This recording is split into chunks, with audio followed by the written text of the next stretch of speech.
Assalamualaikum everyone. How are you all? Hope you all fair and fine. This is Abdul Wadud, the founder and CEO of Solve Math with Wadud. তো সূচকের আজকে আমরা 9, 10, 12 এবং 13টা করব। এগুলো কাছাকাছি লেভেলের, এই জন্য আমরা এই চারটা করব, দেন আমরা নিচের চারটা করব। এইভাবে পাশাপাশি সবগুলো আমরা একের পর এক পর্বের মাধ্যমে সবগুলো ম্যাথ সমাধান করে দিব। এই জন্য অবশ্যই চ্যানেলকে সাবস্ক্রাইব করবে, পাশেই থেকো। আমরা 9 নম্বরটা দেখি। 9 নম্বরটা বেশি গুরুত্বপূর্ণ এবং এগুলো খুবই ইজি ম্যাথ, একটু ভালো করে খেয়াল করলেই পারবা। আচ্ছা, আমরা লেফট হ্যান্ড সাইড লিখে 9 নম্বরের বাম পক্ষটা আমরা উঠিয়ে নিয়েছি, কারণ এগুলো প্রমাণ করতে হবে আমাকে। ডান পক্ষে প্রমাণ করতে হবে 2 to the power n plus 1টা প্রমাণ দেখাতে হবে। তো এটা খুবই ইজি হবে আমাদের জন্য। দেখো, আমাদের প্রমাণ নিয়ে আসতে হবে কি 2 to the power n plus 1 নিয়ে আসতে হবে, কিন্তু এখানে আছে কি 4 to the power n minus 1 by 2 to the power n minus 1, এটা আছে। প্রমাণ নিয়ে আসতে হবে 2 to the power n plus 1। তাহলে এই যে দেখো আমাদের 4 টু দি পাওয়ার n আছে না, এটাকে আমরা কি করতে পারি যে 2 তার উপরে যদি আমরা n রেখে দিলাম, তারপর আমরা স্কয়ার করে দিব, তাহলে কত হবে দেখো, 2 এর উপর স্কয়ার করলে কত হয় 4 হয়। এবং এই পাওয়ারটা এটাও পাওয়ার এটাও পাওয়ার, পাওয়ারটা গুণ অবস্থায় থাকতো, তা আমরা এইভাবে গুণ অবস্থায় রাখছি। এনটা ভেতরে রেখে বাইরে স্কয়ার করা যাবে, কোনো সমস্যা নেই। 2 এর উপর স্কয়ার করলে 4 হবে এবং এর 4 এর উপর n ছিল, nটাও থেকে গেল। মাইনাস এখানে আমাদের 1 থাকলো। আমরা যদি 1 এর উপরে স্কয়ার করি তাহলে এটা কোনো পরিবর্তন হয় না, এই জন্য আমরা একটা সূত্র ইউজ করব। এই জন্য আমরা এর উপর স্কয়ার করতে পারি আমাদের প্রয়োজনে, কারণ এটার উপর স্কয়ার করলে কোনো পরিবর্তন হয় না। তাহলে নিচে থাকতেছে আমাদের কি 2 to the power n minus 1, যেটা ছিল ওটা রাখলাম, কোনো পরিবর্তন করি নাই।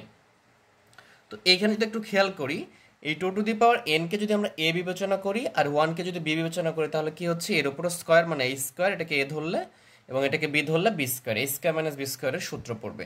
আর a স্কয়ার মাইনাস b স্কয়ারের সূত্র আমরা সবাই জানি, এটা a square minus b square সূত্র কি a plus b into a minus b। সূত্রটা যদি একটু দেখানোর চেষ্টা করি তোমাদেরকে, সেটা হচ্ছে কি a স্কয়ার মাইনাস b স্কয়ারের সূত্র হচ্ছে আমরা জানি a প্লাস b হবে এবং a মাইনাস b হবে। এটা হচ্ছে a স্কয়ার মাইনাস b স্কয়ারের সূত্র। এই দুটো একবার প্লাস আকারে বসবে, ইনটু একবার মাইনাস আকারে বসবে। তাহলে এইটাকে যদি আমরা এভাবে বসাতে পারবো যে 2 to the power n plus 1 মানে কি a প্লাস b, এবং কি লিখবো 2 to the power n minus 1 মানে a মাইনাস b, আর নিচে আমাদের ছিল কি 2 to the power n minus 1।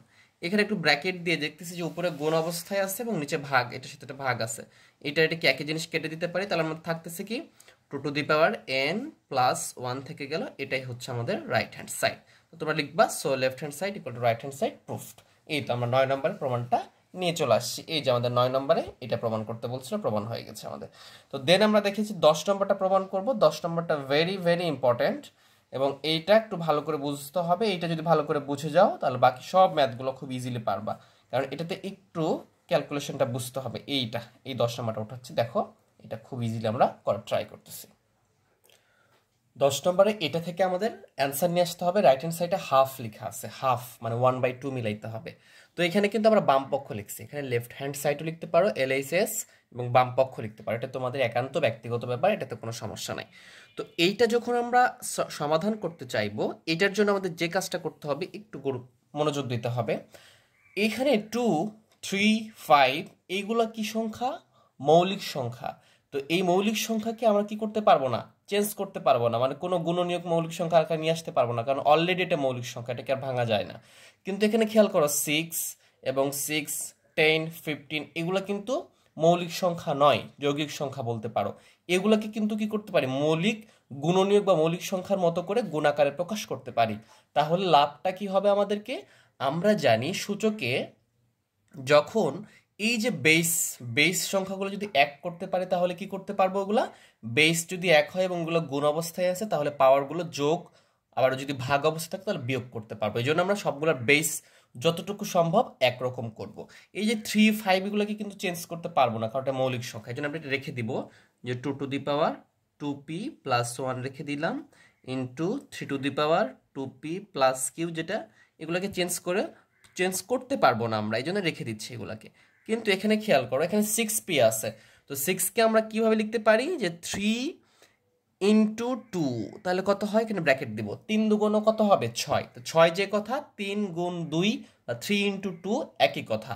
এর উপরে পাওয়ার ছিল 6p ছিল, এর উপর পাওয়ার 6 এর উপরে আমরা এর উপর পাওয়ার দিয়ে দিলাম p, এবং এই যে 2 আর 3 কে কি করলাম, আমরা এই 6 কে ভেঙে মৌলিক গুণনীয়ক আকারে বা মৌলিক সংখ্যার মধ্যে নিয়ে চলে আসলাম।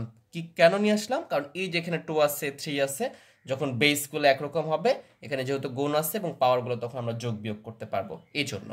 সেমভাবে এখানেও সেই কাজটা করব আমরা। এখানে 3, এটা যেহেতু মৌলিক সংখ্যা, এটাকে চেঞ্জ করার প্রয়োজন নেই, এই জন্য আমরা ম্যাথটা দেখার পরে টার্গেটটা ফিক্সড করব। টার্গেট শুধু তোমার মানে লক্ষ্যটা ঠিক থাকলে অঙ্কটা করা মানে সহজ হয়ে যাবে।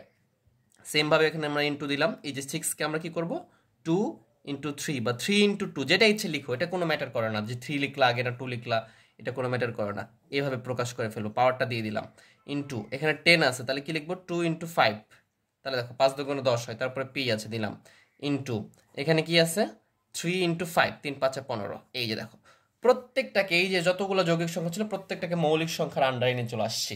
কেন নিয়ে আসছি আমরা? কারণ এইটা যদি নিয়ে আসতে পারি আমাদের জন্য মানে অঙ্কটা করা অনেক ইজি হয়ে যাবে। তাহলে এই যে গুণগুলো ছিল পাওয়ারটা আলাদা করে দিব, দেন আমরা ক্যালকুলেশনটা আরও ইজিলি করতে পারবো। তাহলে এখানে আছে 2 to the power 2p plus 1, এখানে 3 into 3 to the power 2p plus q into 5p plus q into, এই যে 3 ইন্টু 2, এটা কি আছে দুটার উপরেই পাওয়ার আছে, তাহলে আমরা কি লিখতে পারবো 3 এর উপরও p লিখতে পারবো, ইন্টু 2 এর উপরও p লিখতে পারবো। এটা কেন পারতেছি আমরা? আমরা এইখানে আমরা সূচকের সূত্র থেকে জানি। সূচকের কোন সূত্র থেকে জানি একটু যদি তোমাদের দেখানোর চেষ্টা করি, যে এইখানে যদি থাকে m n অথবা a b, তার উপর যদি পাওয়ার থাকে m, তাহলে এটা কি করতে পারবো আমরা a এর উপরও পাওয়ার লিখতে পারবো m, এবং b এর উপরও পাওয়ার লিখতে পারবো আমরা কি m। এইটা হচ্ছে আমাদের সূচকের সূত্র। এই যে এই সূত্র থেকে আমরা যে গুণ অবস্থায় যেটি থাকবে তার উপর যদি হোল পাওয়ার থাকে তাহলে ওটা আলাদা আলাদাভাবে আমরা লিখতে পারবো। এই বেসিকটা কাজে লাগিয়ে আমরা সবগুলো করে ফেলবো এভাবে। 3 ইন্টু পি মাইনাস 2, এখানে তাহলে কি হবে 2 ইন্টু, এই যে 2 এবং 3 দুটার উপরে পাওয়ার আছে কি 2p প্লাস 2। একটু আস্তে আস্তে করতে হবে যেন ভুল না হয়। 3 এর উপর পাওয়ার আছে কি 2p প্লাস 2, ঠিক আছে, সচেতনতার সহিত করতে হবে, খুব আস্তে আস্তে করলে তো টাইম পাবা না। তো এখানে কি আছে 2, তার উপরও p হবে, 5 তার উপরও p হবে, ইন্টু এখানে কি আছে আমাদের, এইটা কিন্তু আমাদের কিউ ছিল, আমি এখানে দেখো ভুলে পি লিখে ফেলছি, তাহলে কিউ করে দিব আমরা 3, তার উপর আমরা কি লিখবো কিউ লিখবো, এবং 5 তার উপর আমরা কিউ লিখবো। এই যে আমরা প্রত্যেকটাকে এখানে 2, 3 এবং 5 এই আন্ডারের প্রত্যেকটা সংখ্যা নিয়ে চলে আসছি। আমাদের প্রথমে যেটা ছিল এটা কি ছিল 3, 2, 5, 6, 10 এবং 15 এতগুলো বেস ছিল। তো ওই যে আমাদের 6, 10, 15কে আমরা 2, 3 আন্ডারে নিয়ে চলে আসছি বেসে। এখন কি করতে পারবো, যেগুলোর বেস 1, যেমন 2 বেস এখানে 2 আছে, এখানে 2 আছে, এখানে 2 আছে, এই 2 গুলো নিয়ে একটা ক্যালকুলেশন আমরা করতে পারবো। 3, 3, 3 বেস যখন 1 হবে তখন এগুলো নিয়ে একটা ক্যালকুলেশন করতে পারবো। এভাবে আমরা এটা সমাধান করার চেষ্টা করব। দেখো আমরা জানি 2 যখন, এই যে বেস এখানে আছে কত 2, এখানে আছে বেস 2, তো এই দুটো কি অবস্থায় আছে গুণ অবস্থায় আছে, তাহলে এই দুটো থেকে একটা বেস নিব এবং পাওয়ার দুটো কি করব আমরা যোগ করে দিব। এখন যদি আমরা এই 2 এর সাথে এই 2টা বেসটা মিলানোর চেষ্টা করি তাহলেও পারবো আমরা। তাহলে এই যে 2 আছে এখানেও 2 আছে, তাহলে এই দুটো 2 থেকে একটা 2 নিব, বেস একটা নিব এবং এই পাওয়ারটা লিখবো, দেন এই বেসটা কি অবস্থায় আছে, এই যে টার্ন আছে মানে কি ভাগ আছে, তো ভাগ থাকলে পাওয়ারটা কি হয়ে যাবে ওখানে বিয়োগ হয়ে যাবে, জাস্ট বিয়োগ করে দেবো। এইভাবে আমরা দ্রুত একবারে করতে পারবো। দেখো কিভাবে করতে পারি, তাহলে আমরা যদি এখানে লিখি যে 2 নিলাম, বেস কি নিলাম 2 নিলাম, তাহলে 2 এর পাওয়ার এখানে কি আছে 2p প্লাস 1, এই যে 2 আর এখানেও 2 আছে, আর 2 তো নাই এখানে, তো এই 2টা কি আছে গুণ অবস্থায় আছে। তাহলে এই যে দুইটা বেস থেকে একটা বেস নিব এবং পাওয়ারটা কি করব আমরা এই যে যোগ করে দিলাম, এর পাওয়ারটা যোগ এর পাওয়ারটা। এখন এইখানে আমরা নিচেরটাও একসাথে করতে পারি, যেখানে যেখানে 2 আছে, যেমন এই যে 2 আছে এই বেসটা কি 1, তাহলে আমরা বেস একটা নিতে পারি এবং এইটার সাথে কি হবে এই যে পাওয়ারটা ভাগ আছে, তাহলে পাওয়ারটা কি হয়ে যাবে বিয়োগ হয়ে যাবে। গুণ থাকলে হবে যোগ, ভাগ থাকলে হবে বিয়োগ, তাহলে এই যে পাওয়ারটা বিয়োগ করে দিলে আমরা কি লিখতে পারবো এখানে 2p, এখানে কি -2।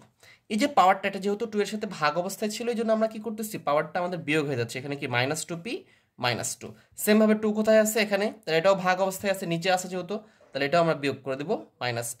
এবং এইখানে দেখো আর কোথাও 2 নাই, তো আমরা 2 এর যতগুলো ছিল গুণ এবং ভাগ সবগুলো একসাথে নিয়ে নিতে পারছি আমরা। এভাবে নিলে তোমাদের ম্যাথটা ইজি হয়ে যাবে। এখন তোমরা এটাও করতে পারো যে শুধু উপরেরটা নিবা তারপর নিচেরটা নিবা, তাহলেও হবে, কিন্তু একটু সময় সাপেক্ষ হবে বা একটু বড় হবে। তাহলে এবারে আমরা 3 নিচ্ছি, তো যদি এখানে 3 নিয়ে নিই আমরা, তো 3 এর পাওয়ার কি আছে এটা লিখে ফেলবো যে 2p প্লাস কিউ। তো এর সাথে গুণ আছে কত, এই যে এর 3 এর সাথে এই যে এইটা গুণ আছে, তো দুইটা বেসের জন্য একটা বেস নিব এবং পাওয়ার দুটো গুণ থাকলে কি করব আমরা ওই পিটা এখানে যোগ করে দিব। তাহলে আমরা এই যে পিটা যোগ করে দিলাম।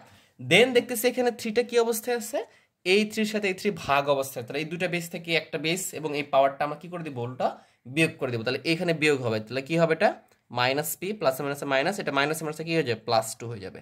ঠিক আছে, বিয়োগ করে দিলে কি হয়, চিহ্নের পরিবর্তন হয়ে যায়। দেখতেছি এখানে আছে, তাহলে এটা কি হবে -2p এবং এটা হবে -2, এটা হবে। দেন আর কোথাও p3 আছে, এই যে হ্যাঁ এখানে 3 আছে, তাহলে এটা হবে -q। তাহলে এইভাবে আমরা খুবই ইজিলি সমাধানগুলো করতে পারবো। ঠিক আছে, খুব ইজিলি করতে পারবো। এরপরে দেখো 5টা বাদ পড়ছে, তাহলে আমরা নিচে লিখি, যেহেতু জায়গা হচ্ছে না আমরা ইনটু দিয়ে 5 লিখলাম এখানে। তো এখানে 5 এর উপর কি আছে, যে p + q। এখানে কিন্তু গুণ অবস্থায় আর কোনো 5 নাই। নিচে দেখতেছি যে আমাদের এই যে এখানে 5 আছে, এটা কি অবস্থায় আছে, এর সাথে ভাগ অবস্থায় আছে। তাহলে আমরা কি হবে, এটা p ভাগ থাকলে কি হবে, পাওয়ারটা বিয়োগ হয়ে যাবে। এখনো 5 আছে, ভাগ আছে, যেমন বিয়োগ হয়ে যাবে, পাওয়ারটা বিয়োগ হয়ে যাবে। এই যে আমরা এখন কিন্তু 2 বেস ছিল যেটা, সেটা নিয়ে নিচ্ছি। 3 বেস গুণ থাকলে সেটা পাওয়ার যোগ করছি, যেটা ভাগ ছিল সেটা পাওয়ার বিয়োগ করছি। সেম ভাবে 2 3 5 করছি। যদি বুঝতে না পারো ভিডিওটা বারবার দেখবা, তাহলে অবশ্যই বুঝতে পারবা। এখন দেখি আমরা যে এখানে কি যোগ বিয়োগ আকারে কিছু কাটাকাটি হয় কিনা। দেখো এখানে -2p, এখানে +2p, তো প্লাসে মাইনাসে আমরা জানি কেটে যাই। এরপরে এখানে দেখতেছি যে +p, এখানে দেখতেছি -p, তাহলে এটাও কেটে যাবে। এখানে খেয়াল করো যে +2p, এখানে -2p, তাহলে এই যে -2p +2p কেটে দিলাম। এখানে দেখতেছি যে এটা +p, এটা -p, তাহলে এই যে p আর এই p কেটে যাবে। এখানে +q, এটা -q, তাহলে এইটা এবং এটা কি কেটে যাবে। এখানে দেখছি +2, এখানে দেখছি -2 কেটে যাবে। সঠিকভাবে উঠাইতে হবে, ক্যালকুলেশনটা মানে সবসময় রাইট ওয়েতে করতে হবে, তাহলে ভুল হওয়ার কোনো চান্স থাকবে না। এখানে দেখছি +p, এখানে -p কেটে যাবে, +q -q কেটে গেছে। দেখো এইখানে সব কিছু কেটে গেছে, এইখানে সব কিছু কেটে গেছে, জাস্ট এইখানে কি থাকছে, যে 1 আর -2 থাকতেছে, আর কিছু থাকতেছে না, কিন্তু সব কিছু কেটে গেছে আমাদের। তাহলে আমাদের রেজাল্টটা কি আসলো খেয়াল করো, এখানে 2 লিখলাম, লেখা বলছি +1, এখানে -2, তাহলে এই যে -2 থেকে 1 বাদ দিলে কত থাকবে, 1 থাকবে, ওটা -1 থাকবে, তাই কিনা, ইনটু 3। তো 3 এর পাওয়ারে কিছু নাই, যখন সব কিছু কাটাকাটি হয়ে যায় তখন কি থাকে আমাদের, 0 থাকে, ইনটু 5 এর পাওয়ারও কিছু নেই, তার মানে কি থাকে, এখানে 0 থাকে। তো এই যে 0 মানে কত, কার উপর পাওয়ার 0 বলতে কি বুঝি আমরা, আমরা সূত্র শিখছি যে a⁴ কত শিখছি আমরা, 1 শিখছি।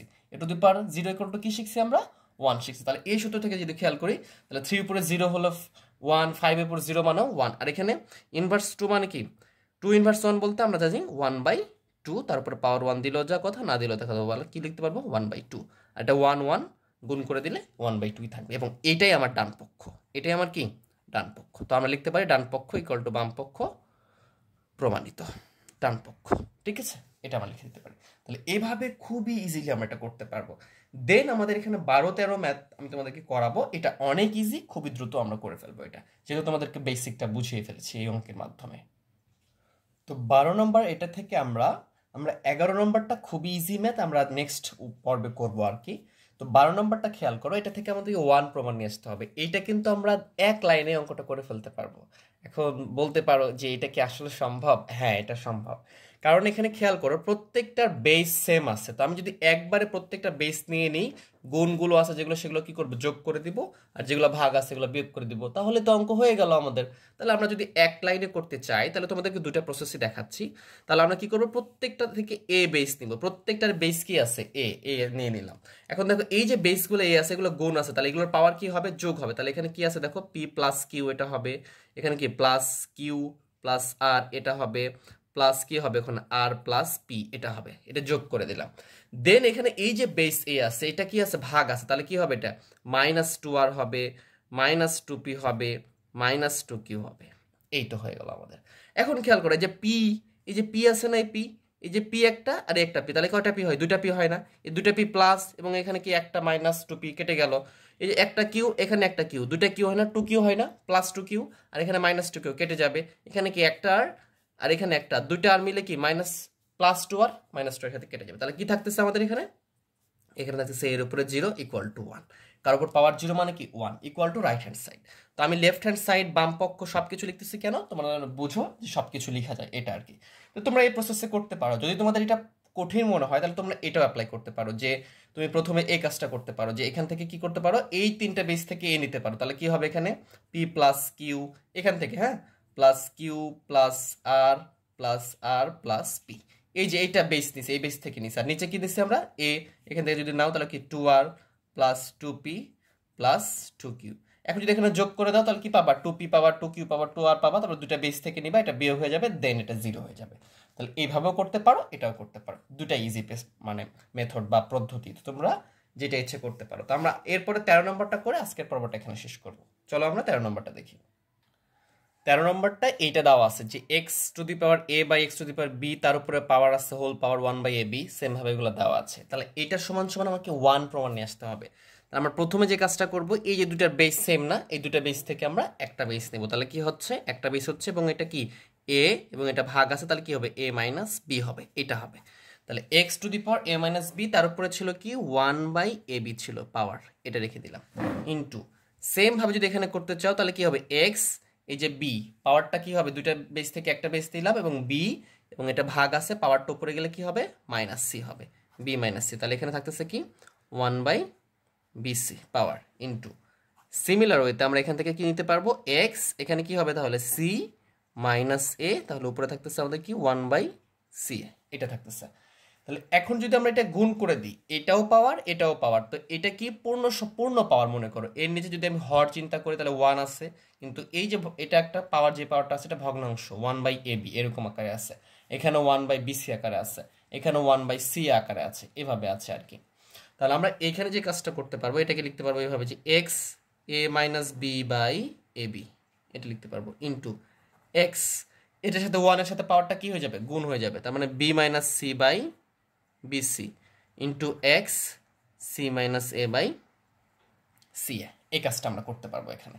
তাহলে এখানে দেখো প্রত্যেকটার বেস সেম, তো আমরা যদি প্রত্যেকটার বেস সেম থেকে যদি একটা বেস নিই তাহলে কি হবে, এখানে হচ্ছে আমাদের এক্স এবং এখানে কি আছে a minus B by A b, পাওয়ারগুলো কি হবে এখন যোগ হবে, B minus c by bc plus c minus a by c a, এটা হবে।